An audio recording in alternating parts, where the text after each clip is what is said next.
Login accepted.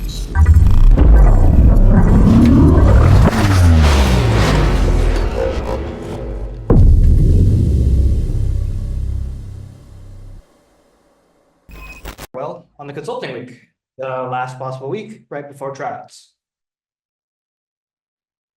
This week is really all about business and just a little bit about information about the tryouts at the very end.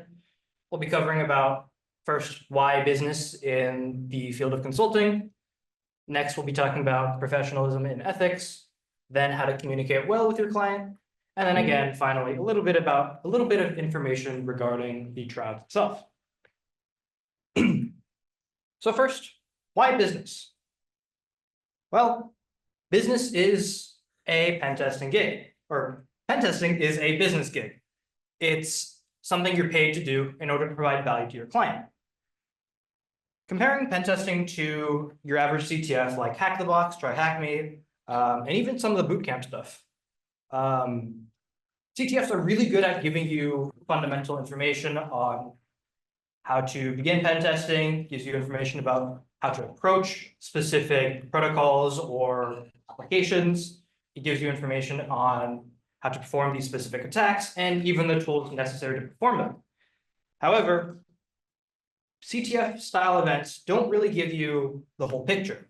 You're still missing out on information regarding the clients and especially their infrastructure. We'll be covering that on the next few slides, I believe, or at the very least the next section. Next, if you're doing something like a red team engagement, you have to be worried about setting up your own infrastructure so that it doesn't get caught, or just setting it up in general to have the right tooling. Next, you may have to worry about social engineering, depending on whether or not that's in scope. This isn't something that a CTF can really imitate very well. Next, you may have to deal with antiviruses or EDRs. Well, if you've done Hack the Box, you might have dealt a little bit with, or you might have had to deal with Windows antivirus occasionally. If your client that you're attacking has a very strong security posture, you may be dealing with a lot stronger EDRs like CrowdStrike or SentinelOne. And finally, in a IRL engagement, your goal is to accomplish the business objectives that your client sets for you, rather than just honing everything and showing, hey, I got root on everything. So, what is our purpose as pen testers? Again, ultimately, pen testing is a business, and so your goal is to provide value to your client. You can attack their systems all you want, but you have to give them information on what you did and how to fix it.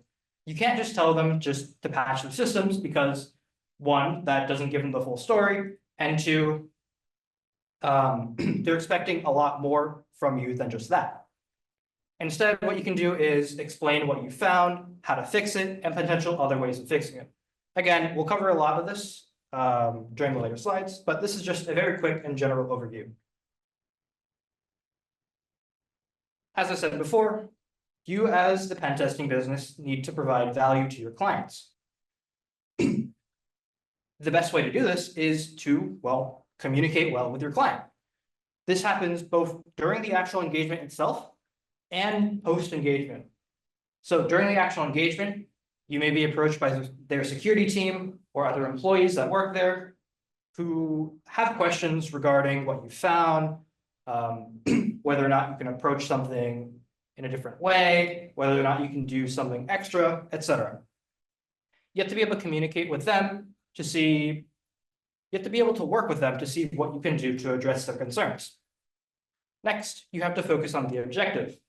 Again, you're not just trying to get DA, they're giving you a task. Say maybe they're heavily focused on compliance, and so they want you to find as many ways to leak PII as possible. You don't necessarily have to get DA to do this, or root/administrative permissions. And if you can find a way that does it in a way that doesn't require those permissions, it fits that objective better. Of course, while you're focusing on the objective, you have to be efficient and solely focus on that during the allotted time you're given. Finally, if something's out of scope and you're interested in it, you have to communicate well with your client as well. You can't just break your scope. You're given a certain scope to attack. You have to follow those rules that they've given you. And if you don't, there are potential legal issues that you may find. Finally, after you're done with the actual engagement, you have to provide your client a report. Reporting is the most important part of this business of pen testing, because you could do an amazing pen test. You can find a lot of vulnerabilities. You can pwn every single system, get administrator or an equivalent privilege on all the machines. But if you don't convey to your client how you did it, the severity of what you did, and potential ways of remediating it, your engagement was pointless. You didn't provide them anything of actual use. You just told them that they are vulnerable and not how to actually fix these issues. And of course, there is a presentation at the very end, or occasionally you're tasked to give a presentation. This is usually a more concise and higher level up approach, or higher level version of your report given to higher level executives. While we won't have you do a presentation during CPTC tryouts, this is something you may have to do, whether you make it on the team or actually go into pen testing as a career. Next, we have professionalism and ethics.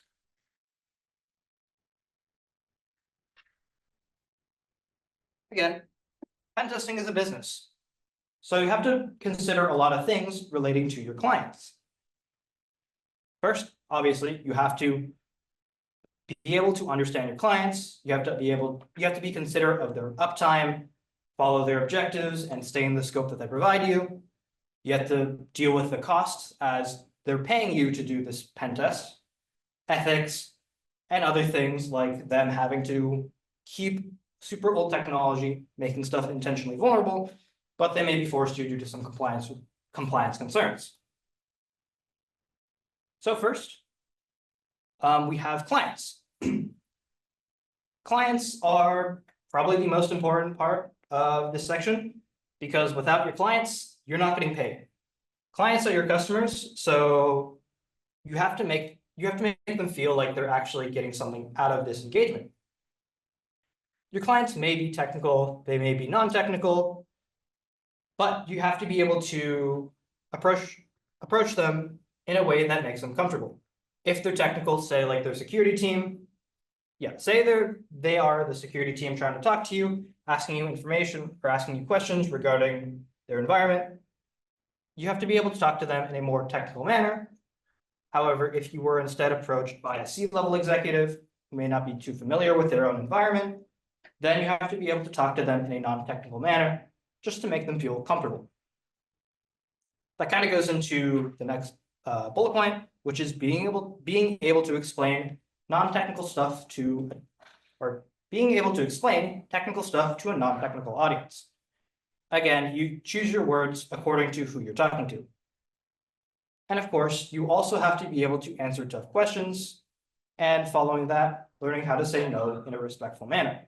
They may ask of you something that you really just can't provide, and so you have to be able to professionally say no in a way that makes them feel comfortable.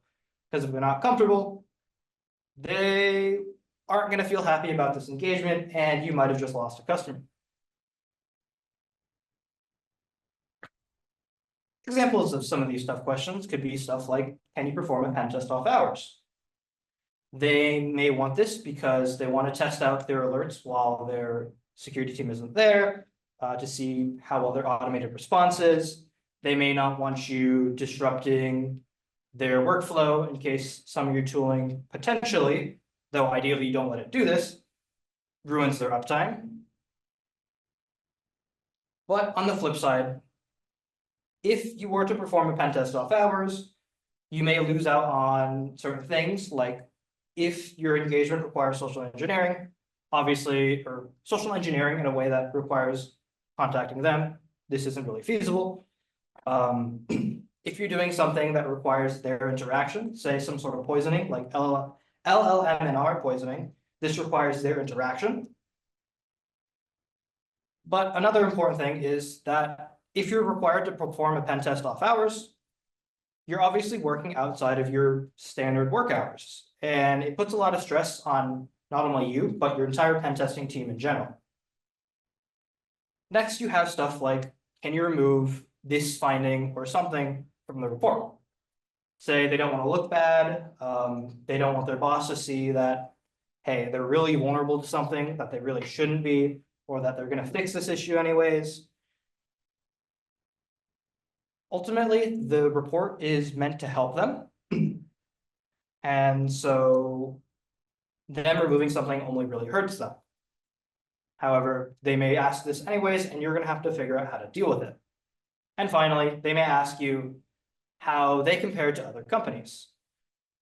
This is a hard question to approach since, generally speaking, when you do an engagement, you're signing an NDA with your client so that, well, you don't leak any information that you found regarding your clients to other potential clients, since the other potential clients may be direct competitors to your original client. And so you have to figure out a way how to say no in a respectful manner that doesn't make them annoyed. Next, you have stuff like uptime. Uptime, or at least the client's uptime, is quite important since, I mean, their business. You obviously don't want to disrupt their daily operations. So you need to know what your tools do, how damaging they can be, especially if you run them in a non-safe manner. You also don't want to lock out any of your clients' accounts. And you especially don't want to make you don't want to make their environment more vulnerable than it already is. These are all very important, and the best way to figure out whether or not you should or you can do something is to just communicate with your point of contact. Tell them, hey, we want to test out this, but it might lead to potential downtime here and here. Is there a safe time to do this, or is this just completely out of scope? And then you deal with your point of contact accordingly. Next is objectives and scope. Again, the client is going to have certain objectives for you to complete. It's not a CTF. They may want you to do other things other than just get root on everything. You as the pen tester have to follow their objectives, else they're not going to be very happy. Along with these objectives, they'll hand you a certain scope that you must stay within. Breaking out of that scope is not only going to make them angry, but it's a potential legal issue, especially if they're doing something like hosting part of their application, part of their service in the cloud. If you're not aware that it's in the cloud, in the cloud for stuff like AWS and Azure, they usually have different rules of engagement or their own certain rules of engagement whenever you're doing a pen test on them. So if you approach your client's infrastructure and you go out of scope and accidentally attack something, or rather intentionally attack something that's in the cloud, something that your client did not want you to attack, then not only may you face legal troubles from your client, you may be facing legal troubles from their cloud provider, as you didn't follow the cloud provider's rules of engagement. So yeah, stay within the scope that your client sets you and follow the objectives accordingly.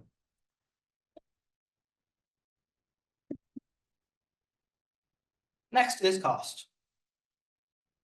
Something important to note is that, well, you're being paid for your work, something that's very important and something that your client is very aware of. Clients don't have an infinite amount of money, and thus you're only hired for a certain amount of time, like 1 to 2 weeks. So you can't just lollygag and spend an infinite amount of time messing around to find a very minimal amount of vulnerabilities. You need to work in an efficient manner to keep your clients happy. On the flip side, once you finish your report and compile a list of remediations, you can't just tell them to upgrade everything, as well, remediations not only cost time, they cost money. They just spent a bunch of money on a pen test engagement. They hired you instead of doing things like hiring a security team or upgrading their software and hardware. Pen testing itself is a direct deficit. They're not directly gaining anything from a pen test. They're getting information about their security posture, but they could have used that money to, say, upgrade their systems instead. So you have to take that into account when providing remediations. If possible, you can do things like provide multiple different remediations that have a different amount of time and a different amount of cost to them. This is a bit tricky, but if it's possible and you have time, then it would make your client a bit happier. Next is communication. So, why exactly should your client listen to you? Well, you're the expert. They came to you because they believed you would provide the most amount of value in regards to learning about the vulnerabilities on their network. As such, you have to act accordingly. You have to be confident, not only when you talk to them, but whenever you perform your engagement. You have to know your attacks, your theories, mitigations, anything that you do. You should ideally know what you're doing and know what you're talking about. Now, it's not possible to know everything in the world, and so you should be able to admit your shortcomings and especially be able to admit your mistakes. If you make a mistake, you should contact your point of contact immediately, especially if it's severe. We're going to skip the one afterwards since I believe do not lie applies very well to this. If you make a mistake and you refuse to admit it, don't. Don't try to lie to your client telling them that you didn't do something. That is not going to be that's not going to make your client very happy, and it's potentially leading to, again, legal issues. Go back to the other dot. If you don't really know something, but you believe someone else on your team does, you can always defer that question to someone on your team, or try to relay it through your team and tell them that you'll try to respond to them as quickly as possible.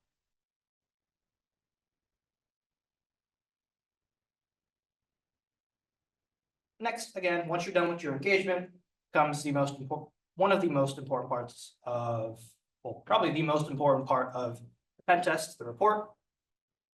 The direct communication between your client with what you did, telling them exactly what you did in a written format.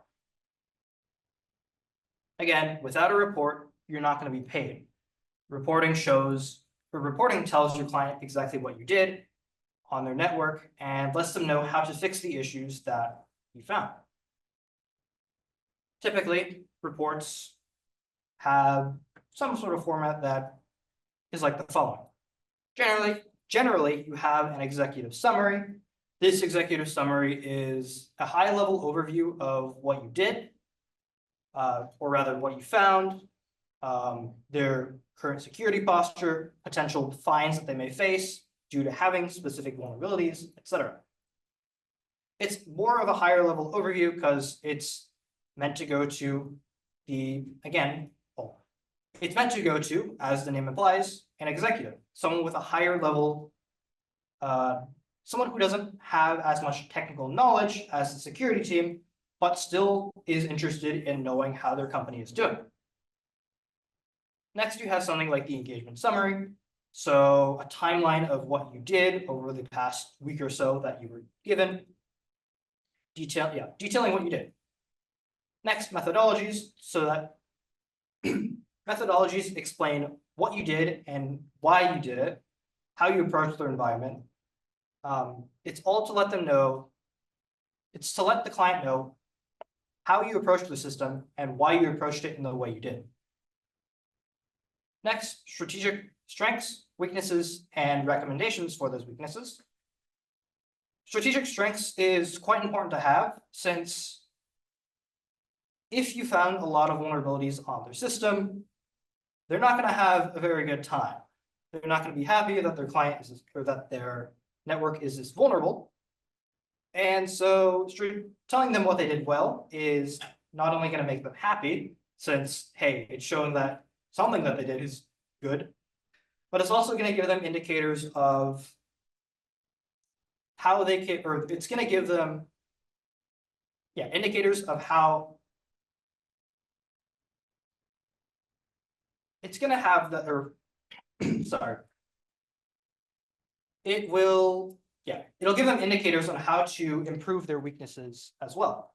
They'll try to match their weaknesses. They'll try to make sure that their weaknesses become their strengths. Next, you have strategic weaknesses, where it's just what you found that isn't what you found in the client's security posture overall that isn't, well, good. Stuff that doesn't necessarily fit into findings, which we'll cover in the next section, but that affects their security posture overall. Next is findings. So stuff that you found on their networks, stuff that you found on their networks. So misconfigurations, vulnerabilities, etc. And we'll go over that on the next slide, I believe. Some key tips when doing a report. You should report as you go. So if you found something, you ideally screenshot everything, try to log everything, and you want to report on it as soon as possible so you don't forget. If you do something, you can exploit a vulnerability, and then you wait a week, you might forget about what you did, especially if you don't have screenshots, and sorry, it's going to make reporting on it significantly harder. And the next is understanding technical writing, which we have a slide for after we talk about the finding blocks. So findings. Findings are anything that affect the security posture of the client and that are capable of being remediated. So whether or not that's a vulnerability or some sort of misconfiguration on their end, this is stuff that you can write on your findings or write in a finding block. Findings should have a criticality rating. Criticality is somewhat up to your own interpretation. Sometimes you can use a common standard like CBSS. You may make your own heuristic table in order to explain, or in order to explain the criticality of the finding. But if you do something like that, you have to explain what each criticality means and why you would rate it like that. Criticality is sometimes or generally dictated by the impact of that vulnerability along with its likelihood. Impact being how much it affects the client, and likelihood being stuff like how likely is it for an attacker to exploit this? Is it something that's commonly exploited, or is it something that they need authentication or is behind a bunch of different exploits that they would have to chain? Next, and the most important part of this, at least for your client, is remediation. Remediation should tell your client how to fix vulnerabilities that you found. It should be very clear and potentially with a list of steps and screenshots explaining how to fix this issue. Something very, very important with remediations is that you shouldn't make promises. You can't tell them that this will completely remediate a vulnerability, since that's not necessarily going to be true, or it may not necessarily be true, and then you may face legal issue by promising something like that. And then finally, something for findings in general. You shouldn't trivialize a finding, nor should you exaggerate a finding. You shouldn't say something like, this finding is insignificant. Well, if it's insignificant, why did you write it on the report? The clients may not prioritize it because you wrote it, or they might not do anything about it at all because you said it's insignificant. On the other side, you don't want to fearmonger your client by saying this thing is insanely catastrophic, causing like the destruction of their entire network. Something that is just fearmongering, and you don't want to make your client feel uncomfortable. You want to pinpoint exactly the exact criticality of that vulnerability And you can do this by choosing your words properly. Something that this next slide is about. Technical writing. Technical writing helps you when doing, well, just writing the report in general, but it also helps you when you're writing finding blocks to pinpoint the exact criticality of that finding. You need to be precise, again, so you don't want to over-exaggerate a vulnerability, you don't want to under-exaggerate a vulnerability. This isn't an easy task to do, but it's the task that they are paying you to do. Next is acronyms. Acronyms are very useful in terms of writing, since you don't want to be writing an entire long string of words or an entire phrase over and over again, since that's not very fun to read, and it's not going to be very fun for you to type. So you can use acronyms to help alleviate that issue, but when you use them, make sure you explain at least once what that acronym means. The way we like to approach this is to do something as follows. We write the word down, and then in parentheses, we write the acronym. Afterwards, we use the acronym wherever, anytime afterwards.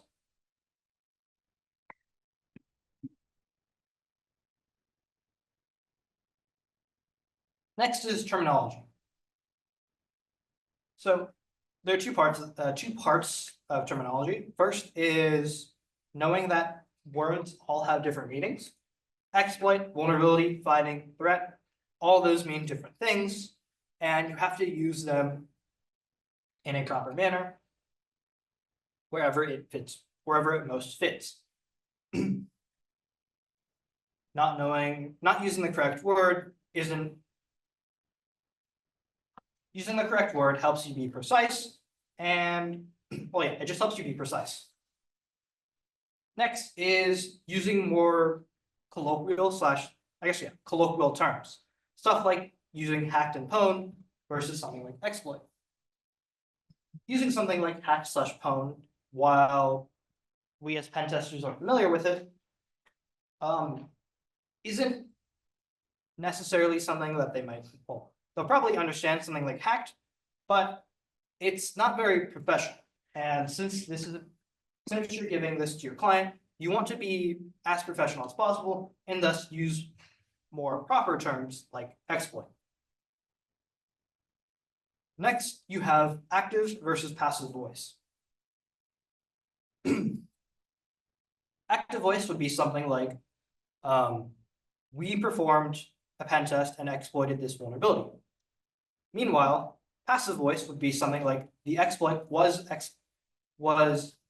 used by, or rather the vulnerability was exploited by us.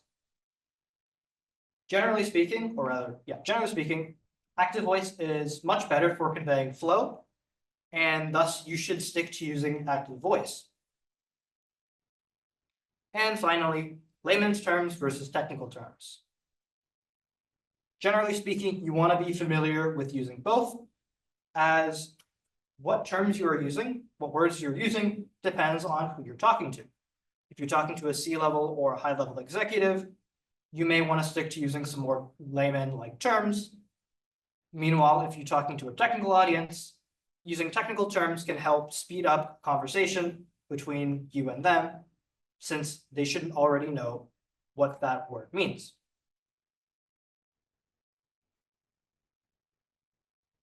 Finally, last but not least, is presenting.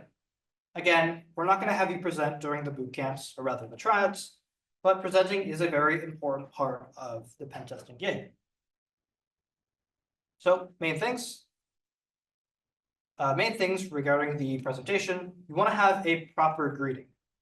You want, when you walk in, or rather, when you start off your presentation, you want to address your clients in a proper manner to make them feel comfortable, to make them feel happy, and make them feel like they're spending their money in a way that's actually going to help them and not, wow, we're wasting money on this engagement. Next, in your slides, you want to give them an overview of what you're going to be talking about. So like we always do with our presentations, we always put an agenda at the very beginning. That's something you want to include in your presentation. sorry. Next, you want to explain your findings, steps, methodology, and things that are appropriate. With this, you do have to be careful, since if you're giving a presentation to a more higher level audience, you have to adjust your verbiage accordingly. So if you're, again, if it's to a higher level audience, you're going to want to use less technical terms and be more, and use more layman-like terms. Next is strengths, weaknesses, and recommendations. We covered this in the report part, but this one you want to simplify even further and pinpoint their biggest strengths and their biggest weaknesses and how to fix those. And last but not least, preparing for questions. You want to be able to prepare for questions that they may ask you, since if you don't know how to respond to a certain question, that doesn't really look good for you. They have this illusion, hopefully a good illusion, that you are an expert. They hired you because they believed you would provide them the biggest value. Telling them, I'm not sure, or I don't know, to a lot of their questions isn't a good thing. Telling them, I don't know, to a lot of questions shows them that you lack confidence, that you don't actually know, or rather, that you don't know what you're talking about. Or at least to them, they may start to believe that you do not know what you are talking about. Something that isn't good and that isn't going to make your client happy. So try to prepare for questions so that you can avoid situations like these. Other things that you can do outside of your presentation is, again, practice good verbiage, know who you're talking to and what you're going to say to them. And generally speaking, you can use gestures, hand gestures, to help convey flow with your presentation. You can use your hand to guide them to where to look, what you're reading off of, or not what you're reading off of, but what section of the slide you are currently on, etc. You don't necessarily have to use gestures, but yeah, you don't necessarily have to use gestures, but if you're not, you have to make sure you're not doing stuff like just fidgeting, which goes into the next bullet point. It's not about what you say, but it's also how you say it, or how you look saying it and how you say it. You don't want to be fidgeting, mumbling, and things that make you look like you're unprepared, you're incompetent, etc. You want to look professional, you want to act professional, so that they're confident that they hired the right person. Outside of the stuff we talked about, you can also find a lot of information online just by searching stuff like how to prep for a presentation, or just finding online coaching guides, videos, etc. Yeah, I guess I forgot to mention this, though I mentioned it before. The presentation is pretty much a very quick summary of your findings, or rather a quick summary of your report. So that's pretty much it for business and consulting. So we're going to start talking a little bit about tryouts.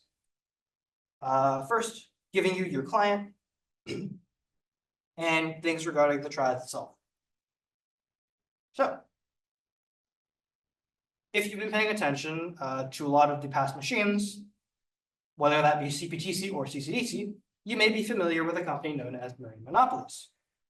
Marine Monopolies is a very small, fictitious submarine tour company. They hired a few employees, 2 of them recently, but they give public tours using futuristic technologies to explore the ocean. Right here, we actually have a link for their website. So marinemonopolies.github.io. If someone can post a link in the chat, or later I can just post it. So yeah, this is going to be your client. You're probably familiar with it if you've been paying attention. Yeah. No. This is your actual client, Aquatic Armaments. So Aquatic Armaments is actually a secretive military company. They do underwater military research and underwater military weapons development.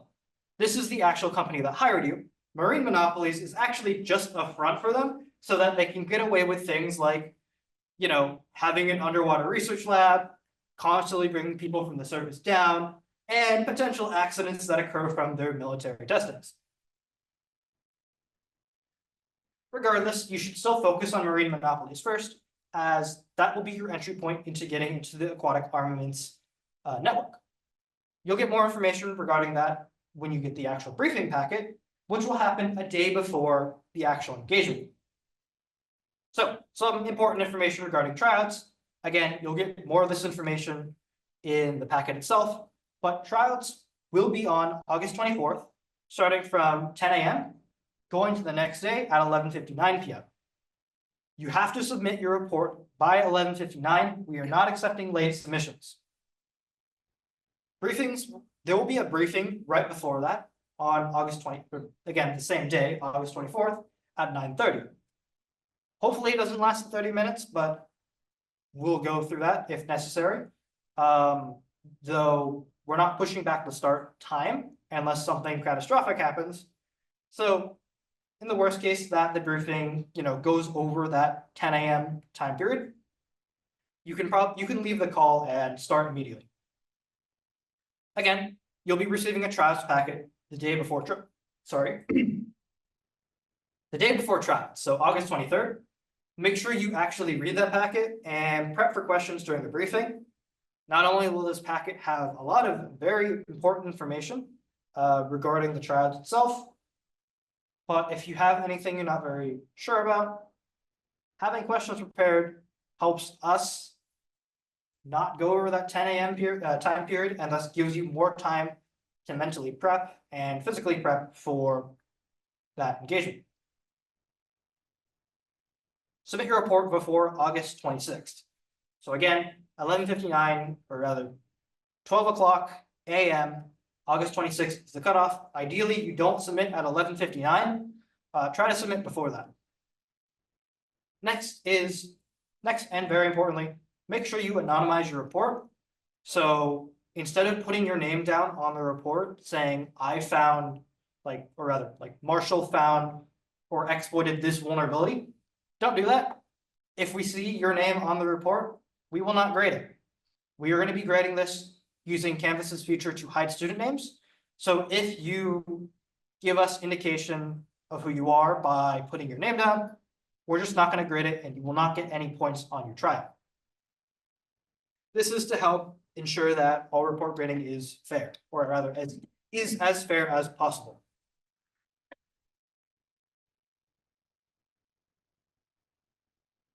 So here's some bonus optional work if you want to prep for the trials itself, but you don't have something like a report template ready.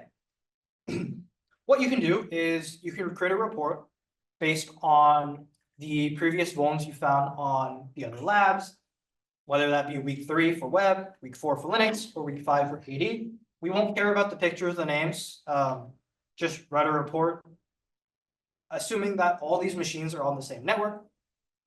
Your client, again, is going to be Aquatic Armaments, an underwater weapons and research facility. They're publicly known as marine monopolies. They don't want to be known as Aquatic Armaments. Again, they're secretive. But they do have a public-facing side, Marine Monopolies, who gives public tours, and they have their weapons side, Aquatic Armaments, who works with more government and private wealthy individuals. Base your business impact on this setting, again, knowing that Aquatic Armaments is supposed to be secretive. If you're looking for a very bare bones template, you can grab it from the link right there, justsH.zip/a-rep-temp. It's very bare bones. It's got the bare necessities, so I'd advise you, if you're using it, to improve on it. You address the report to Aquatic Armaments. Since you're under NDA with Aquatic Armaments, this report is not going to be leaked out. So yeah, template, we're providing you a very bare bones template. If you want to improve on it, you can find a lot of the old CPTC reports on their GitHub. So CPTC sorry, github.com/global/CPTC/report examples. If you just search up report examples CPTC on Google, you'll also find it. It should be the first link. As the competition goes on, the reports have reporting grades. As the competition has been going on, reports are getting very hard to distinguish. Reports are getting better as the competition goes on. So newer reports are very good to look at for trying to figure out what you want to add to your own report template. But the newer reports also have a lot more information censored out. I'm honestly not too sure why. I think they censored out the team numbers. But yeah. So I'd advise you to look at the new reports first, and then start going back to the older reports. If you have any questions, you can always DM me or anyone on the team. So yeah, that's pretty much it for this meeting. I guess I'll drop the links for a bunch of the other things. So just oops.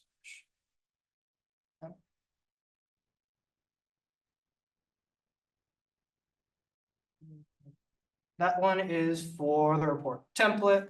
Let's grab which one? Marine monopolies, GitHub bio.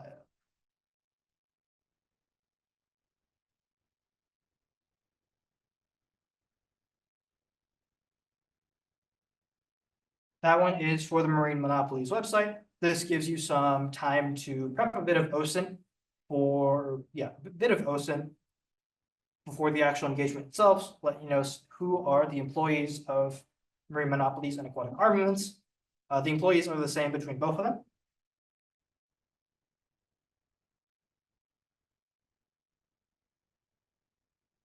And let me get the CPTC report one real quick.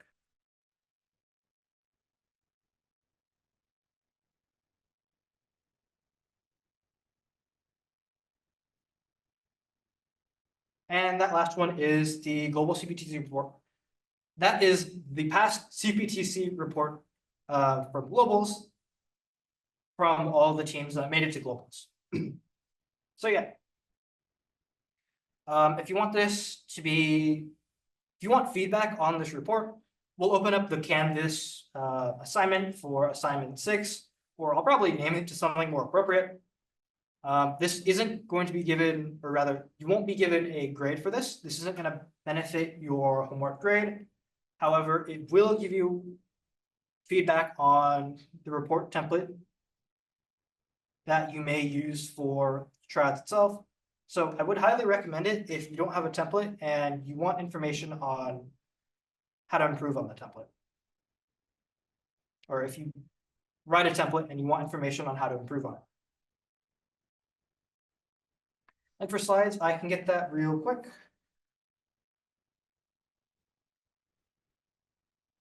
Let's see, this one, share.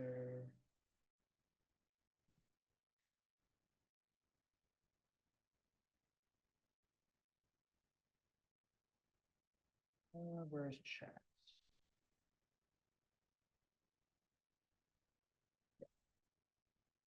So yeah, that's pretty much it for this meeting. As I said, it should be much quicker. Rather, it was quicker than normal, kinda. And there's no homework for this week. It's just this report thing. If you want feedback and if you want feedback and help for trials. Yeah.